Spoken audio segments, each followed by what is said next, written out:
లేరు, ఒక బాబాయ్ చనిపోయాడు. వాళ్ళకి గడవడం చాలా కష్టమైంది. ఎందుకంటే ఆల్రెడీ ఆయన కోసం అప్పులు చేస్తున్నారు కదా. మీరు అందరికి ఎంత హెల్ప్ చేస్తున్నారు, నాకు బాగా నచ్చింది మీరు.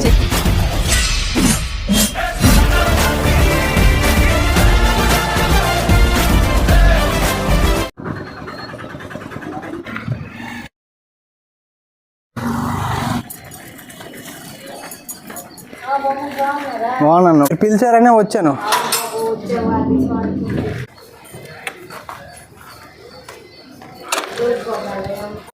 ముసలి ఆవిడకి ప్రాబ్లం ఏదో అన్నారని వచ్చానమ్మా.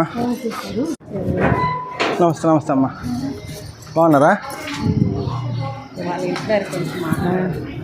ఎక్కడ రండి ఒకసారి అయితే. నమస్తే నమస్తే అమ్మా. చెప్పాడు లేదు, ఆవిడ ఫోన్ చేశారు మొన్న నాకు. మీరు చేశారా? ఎవరు మాట్లాడారు? మీరు మాట్లాడారా? వాళ్ళ బాబు అతనికి ఫస్ట్ ప్యారలైస్ అయిపోయింది. బాబు స్ట్రోక్ వచ్చి ప్యారలైస్ అయిపోయింది. ఎవరు మాట్లాడలేరు, లేరు. ఒక బాబాయ్ చనిపోయాడు, ఊరిలో మునిగిపోయి చనిపోయాడు.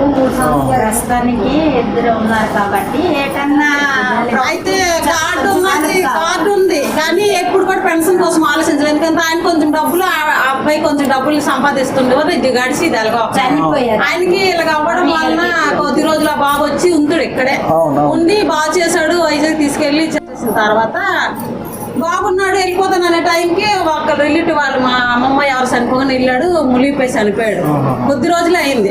తర్వాత మేము అందరం ఇక్కడ డబ్బులు వేసుకొని వాళ్ళకి గడవడం చాలా కష్టమైంది. ఎందుకంటే ఆల్రెడీ ఆయన కోసం అప్పులు చేస్తున్నారు కదా. గడవడం కష్టమైంది, అప్పులు తీర్చుకోలేకపోయారు. తర్వాత డబ్బులు ఎట్లు లేకపోయేసరికి ఆయన బాబు చనిపోగానే చాలా కష్టమైపోయారు. 3 నెలలు గడడం కష్టమైంది. అందరూ బాగా హెల్ప్ చేస్తారు కానీ కాలం అంతా హెల్ప్ చేయలేరు కదా అలాగా. అందుకే వాళ్ళకి వయసు కూడా అయింది. ఆవిడకి 2 కాళ్ళు కూడా సరిగ్గా నాటలేదు బాబు. చూడండి ఇదే మౌసి గోడ దెక్క చూస్తున్నాను.